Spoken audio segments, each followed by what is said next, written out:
मैले गरेको काम कस्तो लागेको छ? यस्तो लागिरहेछ।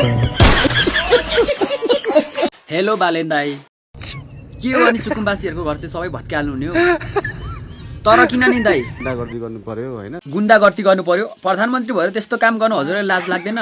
न त ठिकै छ सरकारी जग्गामा घर बनाइ भत्काउनु भयो, अब फेरि बस्ने ठाउँ बनाइदिनु हुन्छ होला नि, घर बनाइदिनु हुन्छ होला नि त। किन बनाउने? बिचारा गरिब दुखी सुकुम्बासीहरू रोडमा आइसक्यो, किन बनाउने भनेर हुन्छ। अनि ट्राफिक नियमको फाइन पनि यति धेरै बढाउनु भयो। अनि के गर्नु खोज्नु भएको तपाईँले? गरिब दुखीलाई मार्नु खोज्नु भएको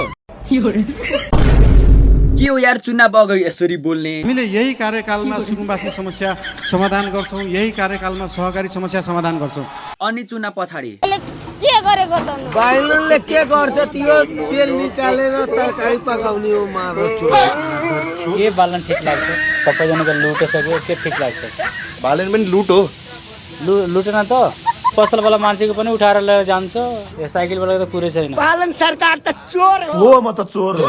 भिखारी जस्तो भोट दिनुहोस् भन्दा ढुक्दै आउँछ अनि आफ्नो स्वार्थ पुरा भएपछि मुजीहरू हेर्नु न सोसियल मिडियामा आएर छाडा बोलेको, भोट हाल्ने बेला हाल्नु बालेनलाई नै, अनि अहिले आएर छाडा बोल्नु गाली गर्नु होइन? भोट त बालेनलाई नै हालेको नि होइन, घन्टीमै।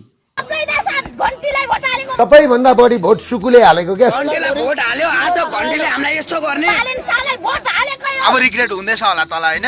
त लाएर त अहिले रिस पनि उठेको छ। आमाका छोराहरूले विदेशमा बसेर छोरीहरूले आमा त्यहाँ घन्टीलाई भोट हाल्नु भएन भने हामी घर आउँदैनौँ भन्थे अरे। अब उनीहरूले पनि आउनु पर्छ, घरै छैन यता, किन आउनु पर्यो? दाई अनि बालेन दाई चिन्नुहुन्छ? को मुजी बालेन? यो हो क्या यो को हुनु नि अहिलेको नेपालको प्रधानमन्त्री होइन? के भयो? बालेनदेखि रिसाइराख्नु भएको छ कि क्या हो? तलदेखि उठिरहेको थियो रिस त अहिले पनि।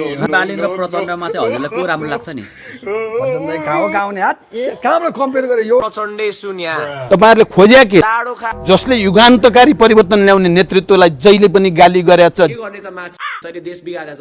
अब हो, अब राजनीति हो, यस्तै हुँदो रहेछ हैन? देश बनाउनुमा तलाई ब्याटल खेल्नु इम्पोर्टेन्ट छ। त्यस्तो हुन्छ आइजो ब्याटल गर्नु आउँदैन। आउनु मान्छे हैन आइजो। अनि यहाँ हेर्नु त बालेन दाई के भन्दैछ?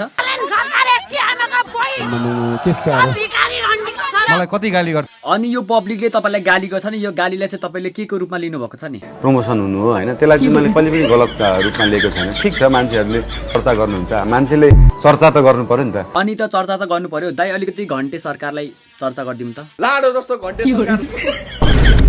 दाई यस्तो गाली चाहिँ कहाँबाट सिक्नुभयो तपाईँले चाहिँ? अनि यो सबै कुराहरू राजनीतिले सिकाउने हो क्या? कसरी नि? घन्टीको झोला बोक्नेहरू मुजी हर्क दाइले गाली गरिरहेको हुन्छ, हर्क दाइको झोला माटोको झोला बोक्नेहरू घन्टीलाई गाली गरिरहेको हुन्छ। कहिले पनि आफ्नो बाबु आमाले आफ्नो छोराछोरीलाई ए मुजी माचिक्ने भन्न सिकाउनु हुँदैन क्या, कहिले पनि भन्नु हुँदैन। आफ्नो देशको राजनीतिबाट सिक्ने कुरा हो। बात त सही हो। हुन त हो, तर मैले त कहिले नराम्रो सिकिनँ, राम्रो मात्रै बोल्न सिकेँ क्या। ब्यालेन्स जिन्दाबाद। बालेन जिन्दाबाद। आलेन्ट घन्टेको माचिक्ने लाडो चुस्दै हिँड्ने रन्डीको छोरा। के बोले यार दाई, के बोले यार? तपाईँको बोलीमा अलिकति सुधार छैन। नेपालको सबैभन्दा ठुलो मान्छे प्रधानमन्त्री जस्तो मान्छेलाई पनि गाली गर्नुभएको छ। हामीले गाली गरेर हुँदैन क्या? अब उहाँ प्रधानमन्त्री भइसक्नु भयो, विकास गरेको छैन भन्नु मिल्दैन हामीले होइन? अझै 5 वर्ष छ, 5 वर्षमा त केही गर्नुहुन्छ होला नि त उहाँले?